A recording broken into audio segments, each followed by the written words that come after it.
They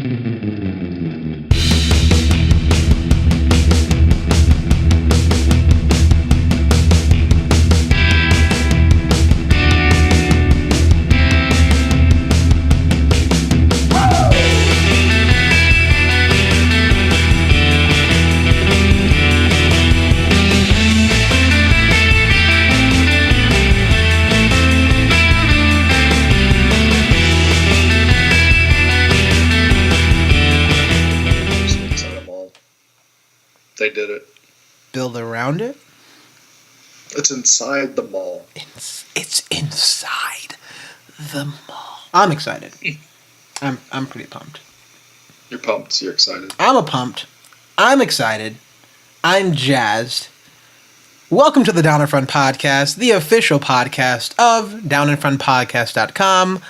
As of course, my name is Warren. I will be with you, hanging out, having a good old time. And here at the Down in Front Podcast, what we normally do is review movies, TV shows, nerdy things, just about anything and everything that we like, or anything and everything that's kind of popular at the time, just to give our sort of second take on it. So, thanks for joining. Thanks for hanging out with us. I am with a best friend, and it's only us two today, so everybody else, I hate your guts, but I think we all knew that, so that's all right. I am with the mouth of the South, Mr. Brilund, waking up super early. Well, not really, but waking up early. How's it going over there, man? What are you drinking? What you been watching? Good morning. It's 9 o'clock on the West Coast, and yeah, I just literally just hopped out of bed. I'm still in my PJs. I ate a bowl of mangoes and I'm drinking some water. So just getting my day started. Just getting ready to go see some other cool movies later today. Oh, yeah. And just venture around the West Coast a little bit more. Learn and discover a bit more. Right now I'm drinking water. It's good for you. It's refreshing. Keeps you hydrated. And what I watched recently was the Andre the Giant documentary that's on HBO right now. That was just released.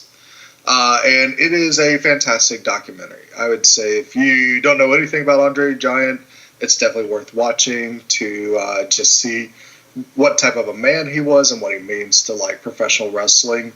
But also it's also a good journey to see like how a person tries to find their place in the world when they're born a different way. Mm-hmm. And with the condition that he had, which was gigantism, or I think it's called like acromegaly or something like that. He had a tough time in the world, and I don't know what it was like to be 7'4", but I'm 6'3", and I know I got a 50-50 shot to hit my head on the entrance to an airplane every single time, and it is annoying. So I just imagine that multiplied by 10, and I think like I would want to not live in a world like that. So I've definitely suffered like the tall man's like entrance into a small place, but man, what Andre the Giant went through was nuts. But it's also really good to see they captured the goodness and kindness of who he was. He does go beyond pro wrestling, and he is a legend and an icon that he's definitely worth learning about. Yeah, I think he's just all around good guy. Nice. Cool. And where did you watch that? HBO. Cool. Okay. Nice. Yeah, and especially with HBO, that we're excited that Westworld's coming back. So I'm pretty pumped just to get back into all these other shows and like smaller sort of things that HBO normally kind of pushes out. So pretty excited about that. But yeah, thanks for. I'm excited for you. I'm excited to be reviewing Rampage, the newest movie from The Rock, starring a bunch of people. But we're going to get into that in a moment. I am your host. I am Warren. With me, I am drinking simpler wines. It's Trader Joe's sort of wine in a can, rosé. I'm in the East Coast, and it is time for a drink. So there you go. Don't judge me. I went to spend this morning, so I earned this. What I've been watching, so I actually had a chance to activate the ESPN Plus. Have you heard about this? I see the ads when I go into the ESPN app right now, but you cannot avoid the ads. You can't avoid the ads. Yeah, it's the first thing you see, and I'm like, I want to see my scores. Yeah. I think it is actually pretty cool. I think so far the UI and the use of it, and it's all on like a bunch of different applications, and it's just completely like meld into your Apple ID account. I think it's pretty cool. I was watching both games, the Celtics game and the Cleveland game last night, split screen on my Apple TV. And if I wanted to, I can have 4 games up at once. So I'm on a free trial with. I think it's pretty cool. I doubt that they'll have football, right? So I think it's more geared towards, and this is the reason why I'm telling you, it's more geared towards sports that aren't televised. So tons of soccer that's on there, tons of like hockey, tons of like college baseball, like you name it. Like there's a sport that's on there. You can just quadruple box of it, and you'll navigate over, and they'll show you like each and every one of the audios from there. And I was just doing that on my TV on the iPad. It's also like super smooth. So I really enjoy the ESPN Plus. Like right now, I'm on a free trial, and I think after it's like $5 a month. So I'm definitely gonna try it out. I'm probably gonna definitely wait to see because I'm probably gonna watch it for like the NHL and the NBA playoffs right now. Watch some baseball. I'll be excited to see how it is for football because there's normally not 2 football games happening at the same time on ESPN, or any. I think for that matter, maybe 1 or 2 for like Monday night or something. But it'll be interesting to see, if they'll do this on Sunday, right? If they're gonna let me do like more than 1 game, like that'd be pretty cool. But I also think that they're going to be button heads with kind of DirecTV, so that'll be interesting. Not DirecTV, sorry, Red Zone. So I think that'll be cool just to see like what they have. Are you able to rewatch the matches after they've been? Stream live. Okay. Yep. You can replay. It's right there in it. They have all the 30 for 30s. They have like everything that's going to be there that originally was there for ESPN. So far, when I was just navigating through there, I like the fact that I think this is the first time. It's kind of like HBO Now of HBO Go. HBO Go, you kind of have to have a subscription for cable, but HBO Now is like a standalone. This is a nice standalone because I don't have to have a subscription for cable, and I can just do whatever I want. And that's also amazing because now for $5 a month, I can get a lot of sports that I normally can't get, and I think that's a pretty cool option to give it there. To say, okay, well, it starts adding up, but still, like 4 or 5 different subscriptions is less than paying for cable. So it'd be cool. Yeah, I've been looking at my cable bill recently, and it has definitely gotten up there, even from just not even changing anything and. I just don't trust like what you get with cable anymore because like I've been trying to watch Champions League matches and they'll say, hey, it's on ESPN, and I go there and then it's like, okay, this ESPN channel that you had access to a few months ago, you don't have access to anymore. Why? Who knows? Because we said so. Right? Who knows? Yeah, it's stupid. So yeah, I will probably sign up for this for the rest of the Champions League season. There's only about I think 3 matches left, but I definitely want to check it out and see if it's a better viewing experience for that. Plus, who knows? If you sign up for ESPN Plus right now, their parent company, good old mouse, Disney, might be a lead into something bigger. Right? Who knows? Right? I mean, that'll be cool, and I think signing up for a free trial that you're not charged for, like, that's also a pretty good deal. And for 30 days for me to do this, and in the next 30 days, I'm able to watch literally all of the basketball. Well, hopefully, all the basketball finals. So that's going to be pretty cool. So and hockey finals. So I think that's going to be exciting. I'm pretty pumped. But we are not being paid by ESPN. So I'm just telling you I like ESPN. Why I actually done that. Actually, the actual reason that I signed up for ESPN Plus was because of Detail. Have you heard about this show? I haven't, no. So, Detail is a show that Kobe Bryant, I'm sorry, Academy Award winning Kobe Bryant, he's actually kind of created. And what he does is he goes through, kind of picks a game, and the way that they advertise that he picks a game from the most recent or like from last night or something like that, and goes through and just analyzes what he would do as a coach, as a player, how people are messing up, how to be better, basically a better basketball player, and different moves he kind of draws on the screen, and it's very, very entertaining. It's just him. He's sitting there. You don't see him, but he's sitting there kind of rewinding games tapes and says, this is what this person did. This is what this person did. This is how it messed up. This is how it messed up. He only has 2 episodes for right now. He talks about, I think, back in 2008 or something like that when they played the Nuggets, and just breaks down that game, like 2 different games. And now he was actually breaking down the I think it was the Washington and Toronto series, game 1, and just talks about how people can be like way more effective. I'm pretty sure he's probably going to be a head coach at some point, or he definitely should be. But it was pretty cool. It was very, very entertaining. He definitely knows his craft. Oh my gosh, right? It's fun because he was talking about himself. He was like, I was really upset with myself. I shouldn't have missed that. I shouldn't have done that. I was terrible. I was awful. And like when he was playing back in the Lakers, so I thought that was actually pretty cool.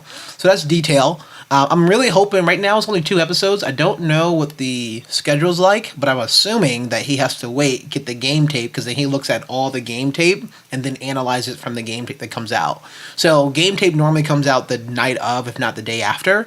So I hope that he goes and chooses like different games, because I really want him to do one from like the Cleveland series, because LeBron dropping like 45. LeBron just went nuts. Well, even like the last game, like LeBron dropped another 28 and they ended up losing. So I think it'll be very, very entertaining to see, how he can analyze how a team loses a 7-point lead up. So I think that'll be pretty cool. So that's detail. I think it's only on ESPN Plus.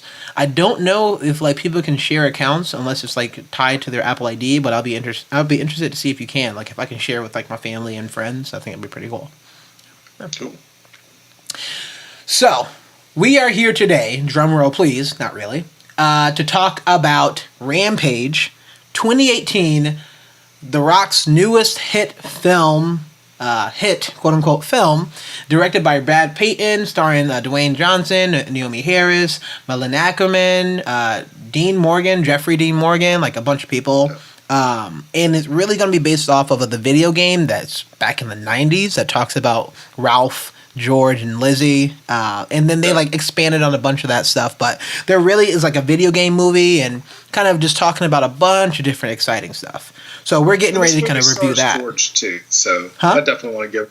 This movie also stars George too, so I want to give credit where credit's due. I actually was looking to see, was George a CG character? Because I know right now we're going to talk about a couple things that's not spoiler related, and then we're going to give you a break and go into the spoiler sections. But was George a CG character? Was it practical? Do you know? I'm pretty sure George is a CG character, or might be at the beginning a mix of both. Oh yeah, Jason Miles. I was thinking that he was motion captured, and it was like a human doing all the mannerisms. Yep. But I haven't found out who that is. Jason Miles, apparently. Jason Miles, though? Yeah, he's born on July 4th. But he's also done Death Note. He was Ryuk in Death Note. And it looks like he has a couple other kind of things. So that's actually, I really enjoy. I was looking at it. I was like, man, that's actually kind of very, very well done, especially in the beginning. Some of the sequences that are a little bit more slower in the movie. But let's talk about Rampage. Before we talk about Rampage, let's talk about the star, because everyone loves Dwayne "The Rock" Johnson. So you pose a question. I will let you pose a question, and then let's talk about it. Yeah, so my question was for today, what is your favorite Dwayne Johnson film? This guy shares a birthday with me, so I really appreciate what he does. Oh, okay, there you go. Well, he also shares a birthday with everybody I know in that case. So. Yeah. That's actually...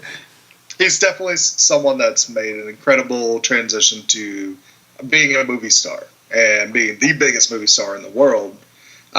He's made a lot of films. I just want to hear what is your favorite Rock film and why? Yeah, this was it was a little difficult until I looked at his IMDb, and I think we had talked about the fact that I really enjoy a lot of these movies that he just goes, kind of has fun. We know who he is as a person, and I'm glad the fact that he doesn't have to do the Rock, the Rock wrestler moves anymore to be like, oh, hey, remember when I used to do this on TV? But it's nice he's kind of stepped into his own sort of personality. I like that he stepped out and just kind of created this mass amazingness around him.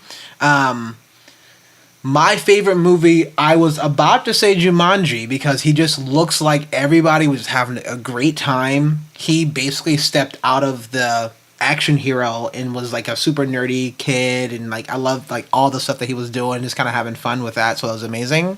But it has to go to Moana. My goodness, Everything about that movie was amazing. That movie was phenomenal. I don't even think that movie won Best Song that year because, as much as I love La La Land, it was definitely not the best song. But whatever. We're not going to get into that conversation. But Moana, I mean, his song in there, You're Welcome, was amazing. Literally everything that he was doing in that was like very upbeat, and he was a bit of a anti-hero for a little bit, then he went to hero, and I just really enjoyed that movie. That's probably by far one of my favorite movies, and I think it's still on Netflix. So if you haven't seen that movie, check it out. You will be singing to yourself for probably the rest of your life. When you first look at Dwayne Johnson, you see his physical presence. The dude is like a genetic freak of a person, and like superhuman almost. If the superhero actually lived in real life, they look like Dwayne Johnson. But I think that kind of like sells him short, because a lot of people, when they look at him, they think big action movie star, and he definitely has that action movie presence. But one thing I really like that is that he is an actor. He definitely can dive into a lot of different roles. And I think one movie that shows that is a movie like Pain and Gain, where he plays this drug-addled like bodybuilder who's asked to go and do this crime to make some money, but he's not the smartest guy in the world, and he definitely does some really dumb things along the way that are kind of like just naturally dumb that happen. And so I think Pain and Gain is a great movie that shows off more than just like his action performances and more of his dramatic performances. The other movie what I was going to bring up is Be Cool, which I think is not a good movie, but Dwayne Johnson has a great supporting role in that film. It's one of his first films where he's playing this hitman that is struggling to come out of the closet, but also wants to be in musicals and be an actor. And so it's kind of like self-serving that way. But he does a fantastic job with that character, and he's probably the reason to see that movie, if any. I don't know if I've seen that movie at all, but it feels like I should have seen that movie. Yeah, it was the sequel to Get Shorty. Oh, okay. I think I may have seen that movie. But that's pretty cool. So Pain and Gain, though, would probably beat it out. I also thoroughly enjoyed Pain and Gain. I love that movie. That was a lot of fun. Came out of no. You remember? I don't know if you know off the top of your head, but the director of that movie? Michael Bay. Well, that's the crazy thing. Michael Bay can make great movies. He just chooses to make shitty movies most of the time. We're not talking about that movie. We said we're not going to bring this up. I did not mention it. We are not bringing this up. Do not talk about it. So let's not do that. But what we will do is that we're going to transition to a whole bunch of spoilers. We're going to talk about the movie. You kind of can be spoiled by the movie. It is an action, but there's some stuff happening. So we are going to give you a short break. Stay tuned for a full review of Rampage. See you soon.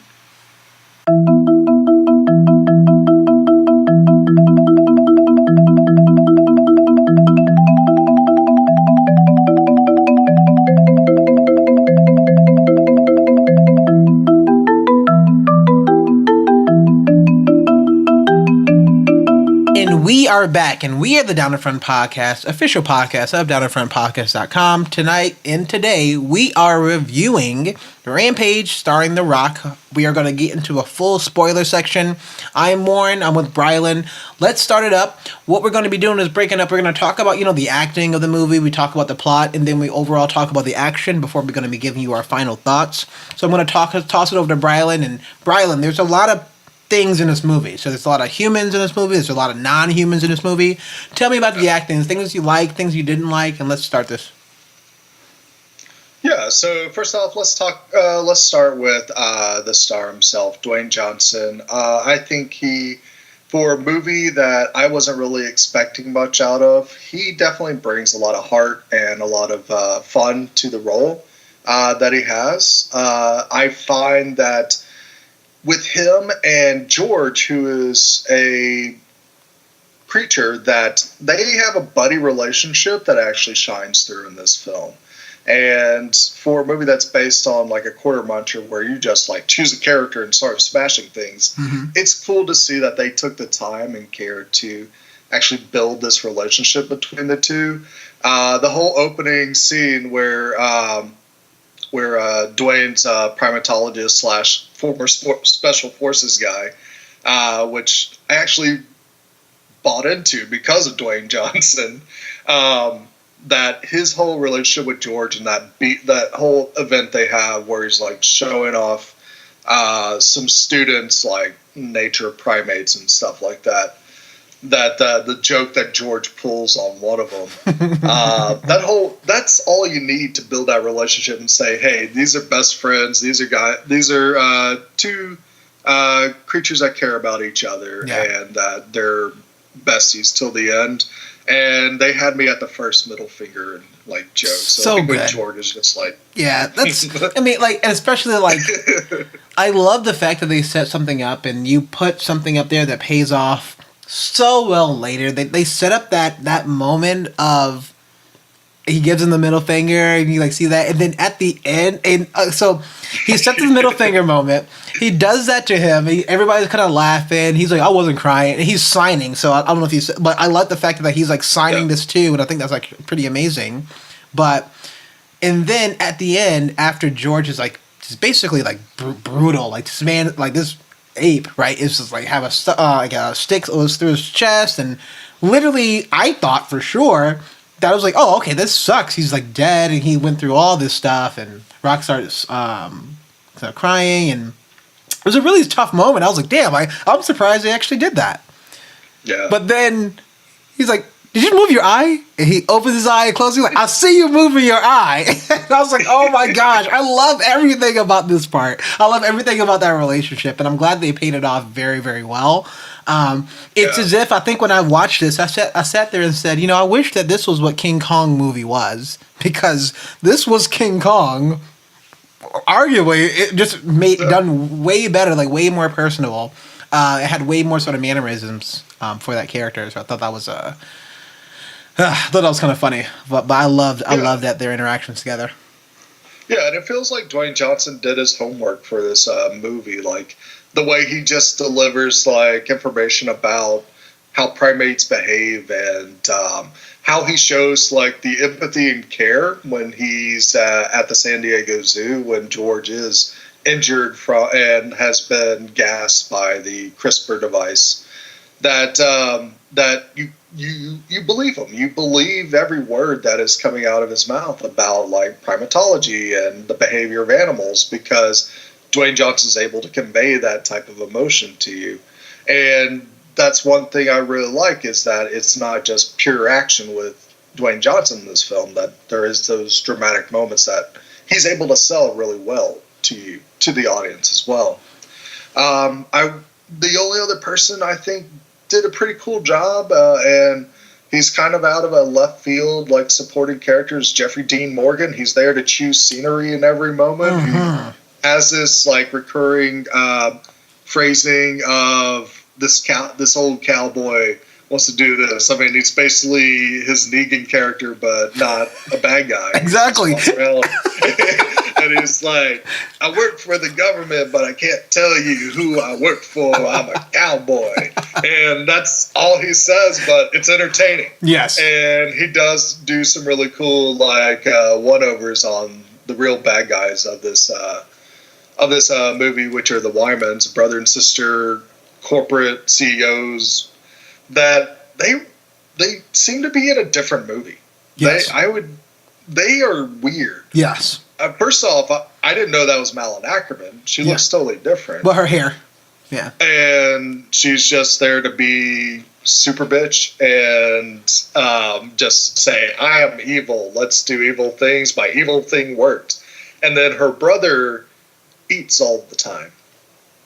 Which is weird, because he's like super awkward and nervous. And he's like sweating at one point. And you sit there and says, why? It's like, what is your job, dude? Yeah. Like, you guys are like the head of this company that you already know you've been doing tons of illegal shit this entire time. You literally killed people. And when everybody, before we get too far, this movie opens up with dismembered parts floating in space. And so the scientist goes, holy shit, everything's about to go down, everybody's dead, blah, blah, blah. And then you see her, Ackerman's character, pop up on the screen and goes, her voice pops up and says, oh, don't come back unless you don't have those samples.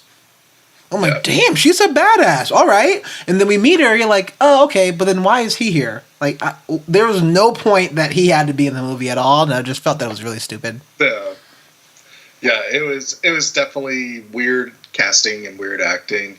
And it's kind of unfortunate that I'll let you get into a little bit more, but the sidekick that they assigned to Dwayne Johnson, Naomi Harris, she's there.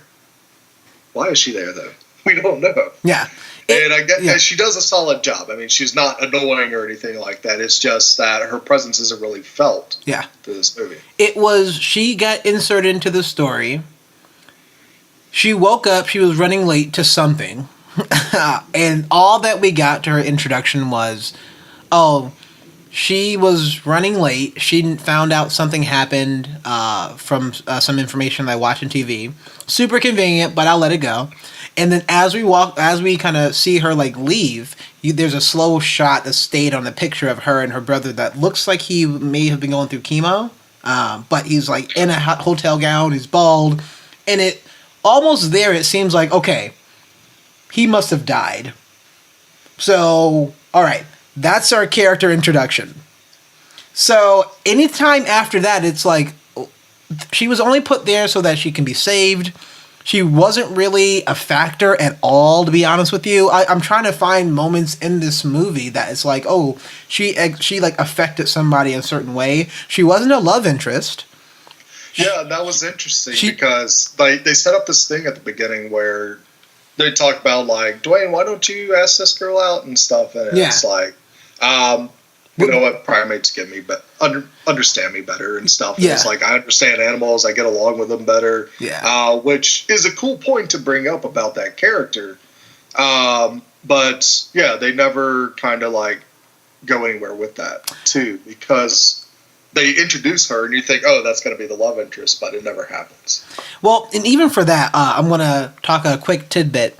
If he really did enjoy animals, he probably would want to not kill Ralph and Lizzie. I think that's actually not even Lizzie. I'm sorry if I said that, but the huge whatever crocodile monster that you want to put in there, that was because it changed it from the books. It changed it from the game, and I was kind of this was definitely not a book. The Pulitzer Prize winning novel, right? Written by R.L. Stine for sure. They changed it drastically from the game, and we'll get into this a little bit later, but I was kind of bummed that if he was very much into preservation, and I thought that at one point this is where the movie was going, and we even seen a scene of people hunting an albino rhino, an albino gorilla, and this is what a primate, and this is what George is. He has like a bunch of white fur, and this is the reason why.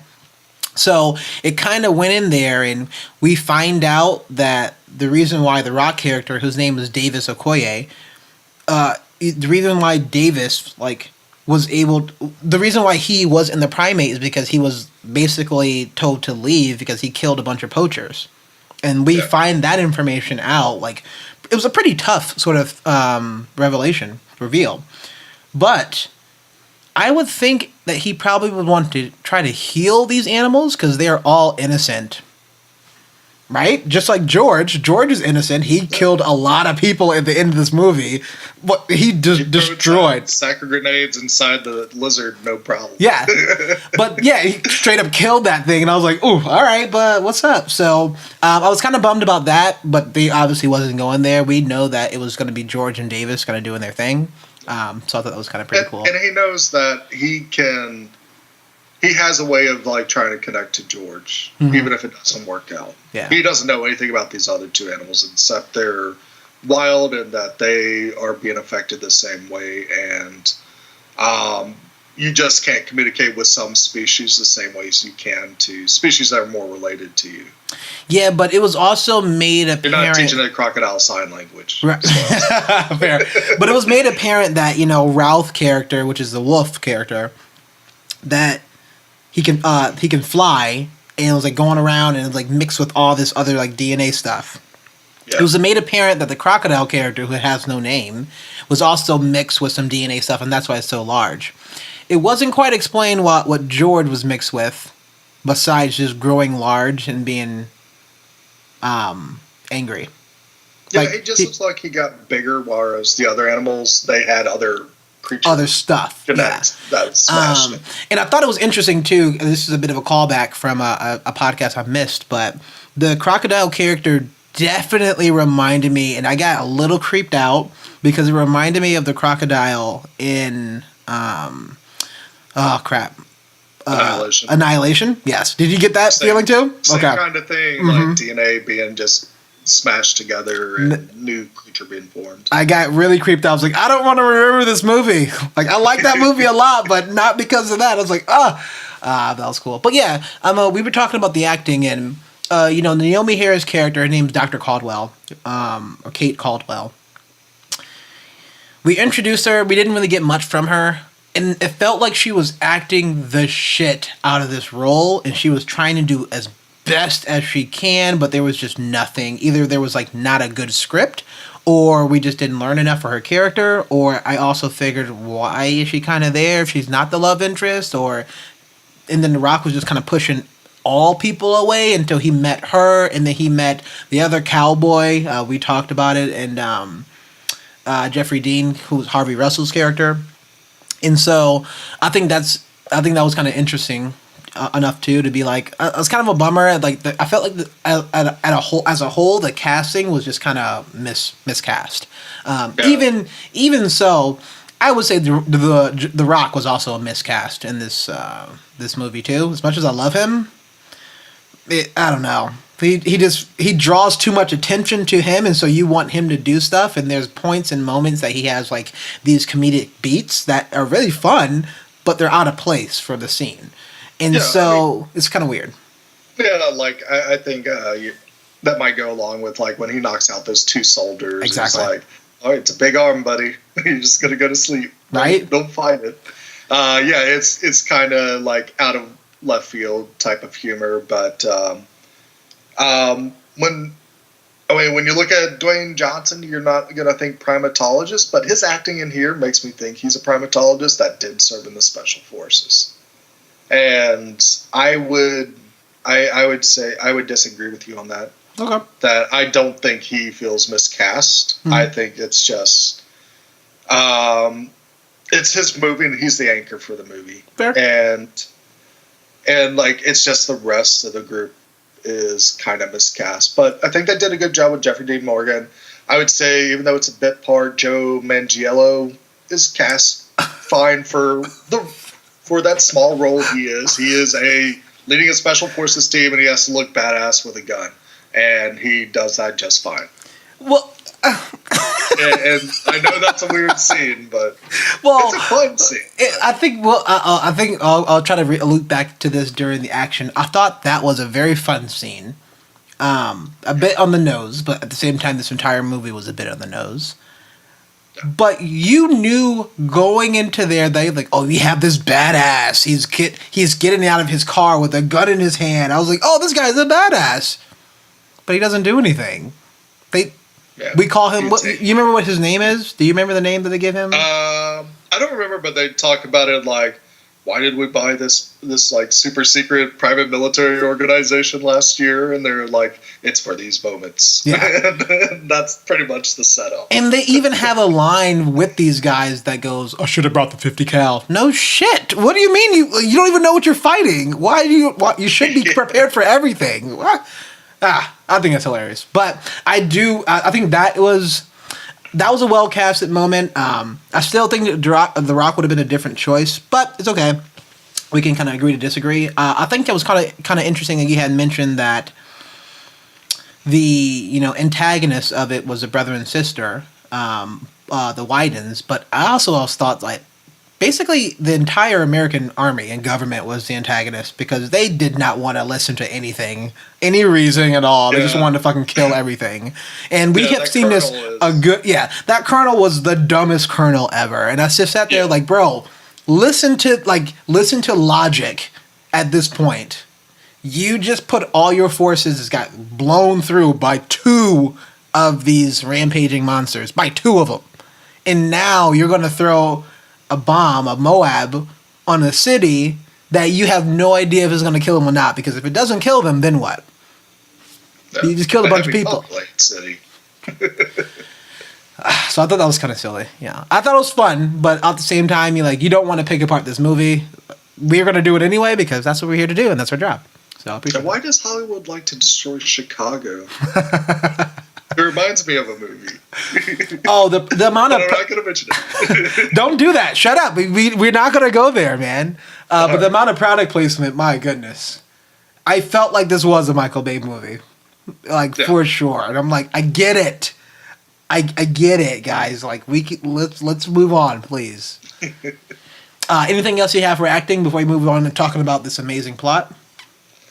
No. I would say that I've said everything I think you can about the acting in this movie. I don't know if it falls under acting, but in the beginning sequence, there's a bunch of gorillas that are with, George. Mm-hmm. I was interested to see if that was real, practical, or CG also. We'll get into this. I know you have a couple things to talk about a little bit later on, but it looked damn real, and I thought it was awesome because it was like, that's awesome. And so if it's real, I'm like, oh, good, I'm glad. But at the same time, if that was real, that's some really cool shots they made. If that wasn't real, damn, bravo to you guys for putting the money where it counts in those areas, because that looked really good, and I thought that was arguably one of the most believable scenes. But we're not talking about acting too much here, so but I thought it was probably pretty cool. So talk to me about the plot. Let's talk about, what Rampage came from, a bit of the backstory, and how do you receive this movie? Yeah, so, I love Rampage when I was a kid. I would go up there, put $1 million quarters into the game. I was a Lizzie player, so I like just choosing Lizzie and bashing up the buildings and seeing how far I go. That's essentially all you get from that video game. There is no deep involved story or involved characters or anything like that. It is all about the pure action. Mm-hmm. And this plot is made to serve some really cool action moments. So it's a very simple plot. They do something like they grab a scientific term out of the headline. So with this, it's CRISPR for genetic editing, and then they run with it. And they run with it to make some really cool action scenes happen. Like the chase with the mutant rat in the space station is very intense and scary. The whole thing with hunting Ralph in the woods with the Special Forces team. One thing that I think is really cool is just how brutal they made the action in this. And I thought it was shocking that wow, it's not the cartoony video game here. There's some limbs and some blood and some crazy decapitations happening in this movie, which I think actually ramp up and make the action more exciting. But as far as the plot, it is very straightforward, and I think that's definitely helps with this type of movie. It's good that they didn't dive in and create a very complex drama behind the game Rampage. The whole relationship with George and Davis is the heart of the story, and they do that really well, and they do it enough where you're bought into that, and you're like, I want to see these two succeed in their adventure, and I want to see Davis save George at whatever cost and whatever he's going to do. And then it's all about hey, let's go from action point. There are some annoying things, you do have the army colonel that's always holding up the sensible thing to do with the versus the overly aggressive thing to do. The reasoning behind the Wymans, why are they doing this? They want to weaponize genetics. Why, man? Why? The highest bidder, because that's going to make them a tons of money. But there's nothing in this movie where they're okay, all of our research that we had in the space station, it fell to the ground. All right, we're going to transmit a signal so the genes of these animals will actually come to Chicago, and we're going to grab samples. But in the meantime, let's just eat a bunch of burgers and bitch at people, and we don't really get anywhere with that. And then the government raids their building and takes all their equipment and everything, but there's always the hidden server that they have that it's okay. Of course. And we got some cures if we need them, but even though we don't want it to cure, we made a treatment anyway. Well, it's not even curing them, right? It's removing the rage out of them. Yeah. So it's bringing them back to their senses where they're not going to be constantly aggressive. But it's not going to reduce their size or rechange their genetics or anything like that. So, if I'll talk about my piece here in a second about the plot, but the Wymans had a plan to say, okay, these monsters are killing a bunch of people. It just really went through our toughest task force ever. So, our plan is to make a signal, draw the monsters to Chicago, get some samples, and fly away? Yeah. And I'm like, well, why didn't you just fly away and tell somebody else to get the samples? Why did you have to be there? Why do the Wymans have to be still in Chicago? Why couldn't they just leave? There's a lot of issues with this movie. That's basically what I'm saying. Yeah, especially on the Wymans. Definitely on the Wymans. It makes no sense. Yeah, so, talking about the plot of the movie, I always played as Ralph. Ralph was one of my favorite. I was kind of bummed that they didn't do some of the special moves that they normally do. I know Ralph has a howl that would collapse an entire building, and I think that was awesome to see that. Or I thought it was been pretty cool because, especially in the game, you knock out the windows, right? You have to knock out the windows a certain amount, then hop up to the top of the building, and you hit the building down, and you get points when the building goes all the way down, and you have to jump off before it gets you. I was bummed they didn't do all that stuff. I did see, though, and I thought it was really cool. Did you notice that George, of all people, were grabbing people out of the window and eating them? Yeah, I thought it was a really cool. The video game references they have in this movie, they're good. Yeah. So I played OG Rampage, and one of the fun things about it is you see these little random things happen when you punch the side of the building. So you punch it, someone's taking a shower. Yeah. You see a lady in a red dress. Malin Ackerman happens to be wearing a red dress. Ooh, good call.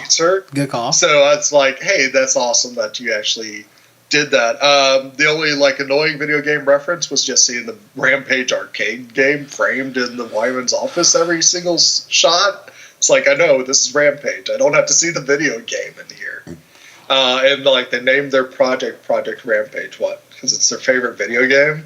Yeah. Who knows? I mean, it makes no sense on the Wyman, the Wyman's motivations. I do say, sense, but they definitely have a lot of fun with referencing the video game when it comes to destroying Chicago, and it's an incredible scene to see the Sears Tower fall like that. It's nuts. I would say I think they probably had to put some of that stuff in there to let people know who goes to watch this movie. That a lot of people that Rampage game is from 93 maybe, 94. Rampage came out in the 80s. Oh, okay. So yeah, it's 85, 86. Perfect. I wasn't even there yet. So, in that case, people are going to watch a movie that has The Rock and it's an action movie. They probably have no idea that it's a video game that was based on it, so they probably had to put some of that stuff in there. But from a person who played the game, you're I get it. You guys don't have to do this. I understand that this is a video game. But, favorite character was Ralph. First thing that I saw, the opening sequence of this movie kind of hooked me because I sat there and said, is this a horror movie? Because it looks kind of like a horror movie, and I'm kind of about it. You start off with the space station, everybody's dead, basically except one scientist. She's floating around, and you see this little thing kind of dart across the actual screen, and so then you're like, what kind of movie are we in? And then it switches very quickly to a buddy comedy. Then it switches back to an action comedy. Then you have a horror portion of it too. Then it goes back to an action. Then it's a buddy comedy, and then a straight action. So I have no idea pick a fucking genre, because it felt like it was hopping way too many different places. I wasn't sure why that there's serious sequences that people are dying, that you guys are cracking a couple of jokes and having a good time. So I thought that was kind of odd. And there was just a couple things that, you know, I don't know. I'm pretty sure that this movie is going to suffer because of the amount of violence, and I'll talk about this a little bit more in action. But because it's so much horror elements, everything about the first Ralph sequence was all horror, and people were dying left and right. So I was like, okay, I get that, but pick a perspective, pick a genre. I like the fact that when we played those video games, and at least when I can remember playing the video game, we were the villains, right? Or arguably at that time, in that time frame, we could have been the heroes, and the army was the villains. Now we probably were the villains because we're eating people and killing people, and the army's trying to stop us. I get that, but they then put it upside down. We know that the rampaging animals are the villains, and it's from their perspective of the video game. In this movie, it's from the perspective of the humans, and therefore it is an action and a horror movie, because the villains or the antagonists, besides the Wymans, are these rampaging animals, and it's pretty gory. It's pretty scary. Yeah. And so I think I liked what they were doing. I mean, I got senses of the Fantastic Four, the terrible one, but there were certain sequences in that movie that were very horror elements of when the people first get their, spoiler alert for that Fantastic Four movie, when they got all their powers, it was like an explosion. People were screaming. The flame was literally burning alive in his capsule because he couldn't get out of his capsule, and that's how he got his powers of that. And Reed Richards is crawling on the ground, and he's trying to reach for his friends to save him, and that's when he noticed his arm is stretching. And that entire sequence was amazing. Literally, watch only that sequence of that movie and stop it, because anything after that is terrible. So I like what they were doing. I liked how they turned it upside down. They changed a different perspective, and I was really digging that. It's just it was amazing to see how intense they were with the violence, because there's those moments where at first they kind of try to play it off where George is this scared animal that just has this thing happening to him, and he's just afraid. But eventually the rage and the rampage system takes over for him. And one of the things I thought was just crazy is when they're going towards Chicago, you see Ralph and George, they're going by an interstate, and then all of a sudden they're grabbing people out of cars and eating them, and they're getting sliced into bits, and you're just wow. So giant animals on the loose, I get a feeling that it would be a bad time if it happened in real life. So it's I think that violence serves it very well to kind of just get you feel hey, this is a serious thing. But one question I would think is curious, so Rampage, the game, is all about people that have been tested on that become these giant creatures. And with the movie, they stick with just animals being mutated past what they're designed to do. More realistic. I'm wondering, would you think you would probably enjoy this movie better if Dwayne Johnson was a guy named George and then got mutated? Yes. Okay. I think so. I kind of started putting these pieces into play right when you started talking about this, and I'm like, oh my gosh. I think it would be a very interesting, entertaining movie, because you can still have those horror to action bits, and you can still have the comedy in it, but it's starting out as a horror. The Rock in this movie, Davis Okoye, is in love with animals. He loves these people. They're all best friends in this wildlife exhibit, right? If we can rewrite Rampage, let's talk about this. Because if Davis Okoye is best friends with Naomi Harris and Jeffrey Dean Morgan, right? They're all friends, but they're all scientists. They're all kind of nerdy together. They only talk to each other, or they only talk to their particular animals in this exhibit. One does primates, one does wolves, and the other one does, aquatic life. Right. And you can still have the Wymans, you can still have all that stuff there, but they're mutated and they can't really control themselves, and you can have a part that you looks at them from their own perspective that they don't want to do this, but they can't help themselves. So then the first person that gets kind of sort of turned back, or he doesn't revert back to human, the Rock is gone, but it now is George that we see in this movie. Now he's trying to fight to save his friends. And maybe there was like some bad blood between Harvey Russell and Davis Okoye, and so they end up having to then team up. You know, the Kate Caldwell and Davis Okoye's character, who are Ralph and George, have to team up and stop the big baddie. I don't know. I mean, I'm no writer, but I think that would have been a really cool sort of moment, because then it really takes away from a lot of the issues that we have with this movie. Of a lot of this acting has kind of gone away. We now on this journey of this, they are trying to find a cure. People can still try to find the cure. They finally do that. There's a point that says, okay, we actually can't turn you back to human, and I think that's still okay. But he can still go and like help out his friends and stuff, and then still fight for that. I thought that would be pretty cool. I would thoroughly enjoy that movie, probably because I just said it. Yeah. But at least it will take away some of the issues that I had with it. It's not going to be a perfect movie, no. But I think it'll at least kind of have like that horror element, and then it can shift to have like that comedic sort of components of it.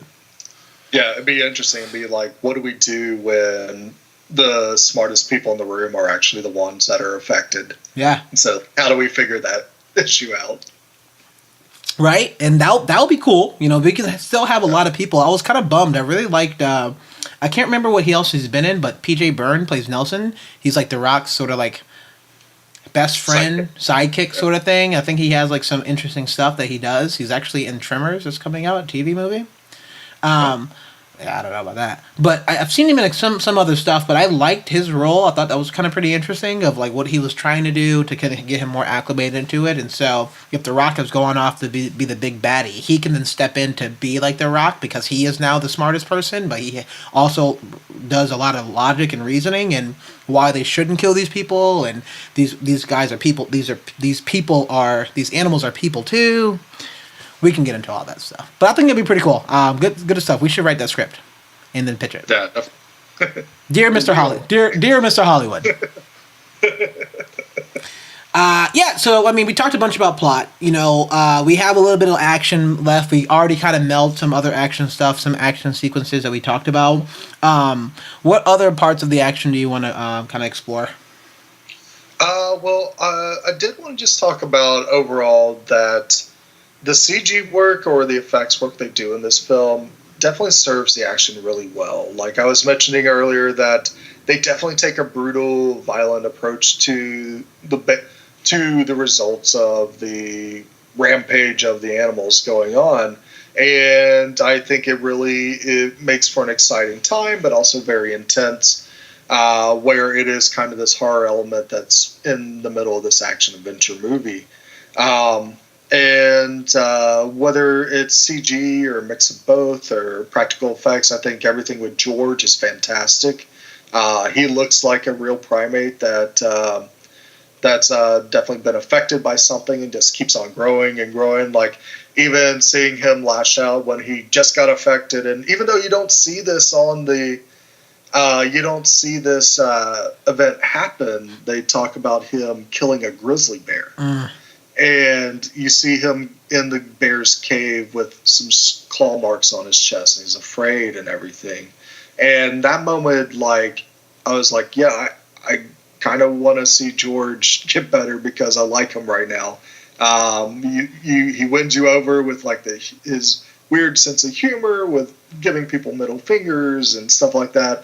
But then when you see him in pain, when you see him suffering, it's just as emotionally gripping as well. And seeing that bear's carcass and hearing the flies and everything, you're just like, damn, he just tore the shit out of that animal.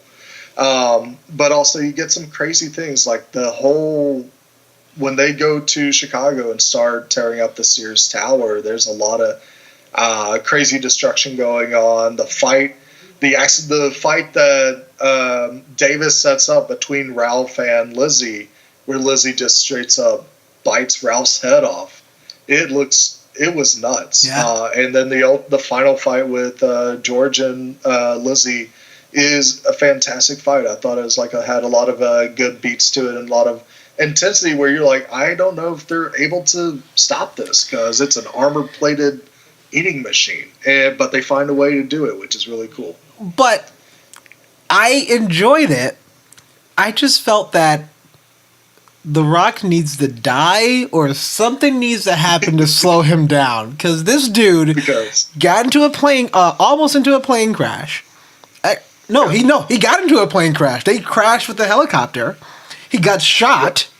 He's basically getting beat up by Lizzie. And I'm like, is anything going to just phase this man at all? Because you got shot in the gut and you literally unfazed for the after that. I felt like he got stronger since he got shot in the gut. So I thought that was kind of weird. But yeah, and there's some interesting design choices here. Like they talk about how the genetic manipulation is making them impervious to bullets and everything. And it's not necessarily impervious, it's just that they heal really fast. Mm-hmm. So they kind of have like that Incredible Hulk thing going on. You'll see George, you'll see him get riddled with bullets, and then over time you'll start to see the bullet holes just like get smaller and smaller, which I thought was really cool. And Lizzie is just armor plating walking around, so everything's just bouncing off of her. And then Ralph, why he flies, who knows? There's some flying squirrel DNA in that canister, but he can fly now. Was that in the game? No. Was that in? I mean, first of all, they had like 10 of these. So there's like a dozen rampages, and the newer ones definitely added extra features to it as they usually do. But I'm more familiar with the original Rampage, where it's just like animals climbing up buildings and punching windows and neon lampposts and stuff like that. And you punch it until the army turns it back to human. That's the game. But it was a lot of fun. The action was definitely really good and made for a simple and confusing story at the end. You just don't care about that, and you just focus on the awesome things that are happening in front of you. Like even when the army is calling in like all their big guns, like the A-10 Warthog just flying by and shooting at everything, and then all of a sudden Lizzie just hops up and just chomps it. That's just a really cool scene to have in the movie. Like that one. Yep. I mean, there's a couple of sequences that I really, really enjoyed. I think the first one was anything to do with, I kind of knew exactly what was going to happen with the sequence of Ralph, because, and I like the fact that also, by the way, that they're like, oh, like some internet fans are calling them Ralph. That was all that we needed to get. That's all we got from that. I'm like, okay, that's fine. We don't need any explanation. But we talked about Joe Manganiello character, or Burke, in this movie. That introduction was very fun, very video game-esque, but like Modern Warfare sort of video game-esque, because it was all like body cams, and so again, that's that horror elements, but that was actually really cool to see. I thought it was very entertaining, especially because we had no idea like what it looks like the entire time, and it's going so quick, and we see bits and pieces, and then the only time we see the entire Ralph is when he jumps in out and to take out the helicopter. I'm like, that's pretty cool. I like how they kind of set that up. That was really, really fun. The other sequence is when they take their time, and I think this is awesome that this movie took its time to do certain sequences very well when you're kind of trapped in a cage or in a confined space. So I thought it was fun when all the stuff that happened in Chicago at the end, it's all open space, right? So it's feel free to do absolute destruction. Less danger for the actual main characters, but still very entertaining to watch. But the two sequences when George is sort of losing control and he's asking about food, and he keeps asking for food, and he keeps asking about it, and Davis Okoye is like, get him some food, and he starts like freaking out and then breaks out. I thought that was a great sequence because you're stuck in that building with this ape who's continuing to keep growing and growing, and again, you're like, oof, it's very well done. The plane sequence is also very well done, because in the beginning it says you don't want to do that, and you know they were going to do it anyway. But also, I like the fact that that was a Harvey Russo, David Sequoia. That's how they also bonded because he saved his life, and I get that. Everything about that train sequence scared the shit out of me. Why? Probably because I'm always on planes and I don't want to see a plane crash. But two, that was very scary because it like there was nowhere to go, and the only thing that you can do as a human there is fire bullets and guns that doesn't even affect this ape. And so I thought that was pretty cool because it starts off as Ralph starts going crazy and Lizzie starts going crazy, and when Lizzie's swimming in the water, you see everything in the water is like moving. I'm like, that's fucking scary. I've never want to see that ever in my life. But then George is sleeping. He's heavily sedated. We see that, and then everything just pops up, and you see the hair on his like on his body starts going up, and it's like, oh shit, what's happening? Oh shit, what's happening? It's like breaking out and just killing people and breaks out of it. And it's to the point where the rock had to like hit him out of the actual plane itself, and everybody else was dead. And so I thought that was pretty cool, the way that they had to escape with using parachutes and stuff like that. So I thought it was a really cool sequence. I'm glad the fact that even after like all that sequence they had was on the wreckage of the plane, which was kind of brutal. But it was interesting to see that, the Russell character was able to like, oh shit, all my people died. This is affecting me. How this monster just killed all my people. And the general says, all my people died. Let's just throw more shit at it. Who cares? So I thought that was kind of pretty cool. The night that's a neat call out about when George breaks out of the San Diego Zoo. That it's cool that it's a matter of just his natural tendencies rather than anything that's like a plot device or anything. Like he breaks out of the plane because he starts hearing the signal, even though he's heavily sedated. But with the San Diego Zoo, it's just like, I mean, people talk about like, hey, we can't take a wild animal into the house because it's a wild animal. It has its own behavior and nature to it. Mm-hmm. And for George to say like, I'm hungry, and like a lot of people are like, if I said I'm hungry to you, you're like, okay, we'll get some food in a little bit. Yeah, you're fine. But yeah, I'm fine. I'm cool with that. If you wait longer than that, and it's like 10 p.m. at night, I might get a little upset. But I'm not going to rip a cage open. You're not going to kill me, right? No. I hope you won't kill me. But like that's the difference between like a human and a wild animal, is that wild animals like, I need food right now. Mm-hmm. And if I don't get food right now, all hell's going to break loose, because that's what is required of me right now is I need to eat. That's what my instincts are telling me. And if I do not eat, I go and cause chaos until I can find something to eat. Oh, come on. I was really hoping that you say you'll go ape shit. It was right there. Yeah, it was right there. You're waiting. But I mean, it's cool that they actually set it up that way. And I think that's nice and respectful for when you have things like wild animals in movies, that it's not just like they're not going to be killing machines or super violent or super evil. Even though we get to that point because of the genetic manipulation, it's cool to see that they do take some time to just show an animal in its natural element. Kind of like the whole speech with George needs to spend time with this younger ape, because this younger ape has trouble being accepted by females and stuff. Yeah. And I thought that was really cool. And like when Davis like signs to George, like the reason why is like his family is gone, and George is like, my family's gone too, except for Davis. And so maybe I can be the Davis to this other ape. And I thought that's awesome that they did that. That was a good call out. I didn't even think about that. Yeah. I mean, the only other thing, I know we kind of mentioned it a little bit about the general, and the general was terrible, but that night vision sequence was pretty badass, because all you saw was like this huge mass just rip through these people. It was very quick, but I thought it was another they showed us a lot of different ways of they showed us a lot of different perspectives, whether it was like close up, whether it was body cams, whether it was night vision, whether it was from a helicopter, whether it was from under the beast and how large it is. I think that they had a good sense of scope of like exactly like where we're going to be doing, and trying to make it feel as less CG as possible. I thought that was pretty cool.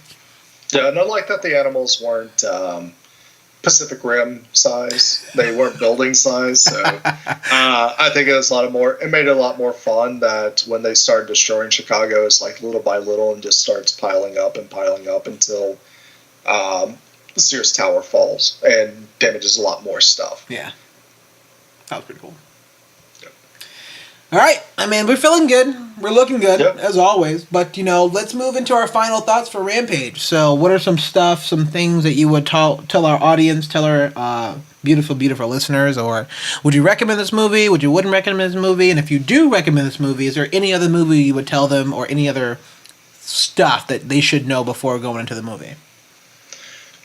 Yeah, I would say if you're looking for a fun, just popcorn film, looks like Hollywood's forgot about summer movie season. They started in February, so we've already had some movies that are kind of fill this gap, like Ready Player One and Pacific Rim Uprising. And I would have to say Rampage is along with those movies is just being a fun, enjoyable time, and it probably a lot of parts of it are better than those other two films, and but it does have like just the dumbest bad guys you can think of, and if you can tolerate the annoyance of them, then you're going to enjoy this movie. That's a great call out. Those are two movies. Those are two perfect movies to like line this up with. But yeah, I would definitely agree with everything you said. Like, this movie is a PG-13 movie. They use a lot of cuss words in this movie, which I thought was kind of interesting. So kind of keep an eye out for that if you are taking kids. There's a lot of violence in this movie. So I would definitely be prepared for that. Obviously, because you're listening to this and we already talked about all the violence. But there's a good amount of killing, there's a good amount of violence and blood and gore in this movie that I'm surprised that it even made, maybe because it wasn't real, right? But I'm surprised that they made it to only a PG-13 movie. So definitely kind of keep that in mind, but at least like look at the Wikipedia page a little bit of Rampage video game, and that's it. I wouldn't do anything more. Sure, play it, that's fine, but it's going to be like kind of a different approach, different perspective. Probably get it for $2 on iOS. Yeah, exactly. Get it for your iPhone. Yeah, I mean, it's probably they're doing a special on it right now. It's probably free, so definitely go check that out. Right. Yeah, and I think it's going to be fun. So it's definitely a fun movie. If you can get a free ticket or like a BOGO ticket or like a matinee, like feel free. I wouldn't pay anything more than about $10 for this movie. Maybe even a lot, but I would do a regular showing movie, but not prime time. And I don't think it had a 3D budget. Did it? Did yours have a 3D budget? Was my movie 3D? Yeah. No, I saw it 2D. Okay, I saw it IMAX, so I thought it was pretty cool. Nice. Yeah, cool. And with that, we are the Down in Front Podcast, the official podcast of downinfrontpodcast.com. We just reviewed Rampage and Brilund. Where can we find more of your work? You can find me flipping the bird to all my friends on Twitter at Brilund, Brilund. You can also find me on Instagram. I am Brilund, where I'll post reviews of movies and TV shows I'm watching. The Expanse just started back up, so I'm super excited to dive back into that show.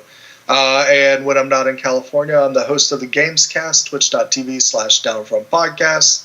I haven't been doing that much gaming myself this week, but I'm definitely going to dive into Bayonetta 2 because I just finished Bayonetta 1. See how the craziness continues with that game.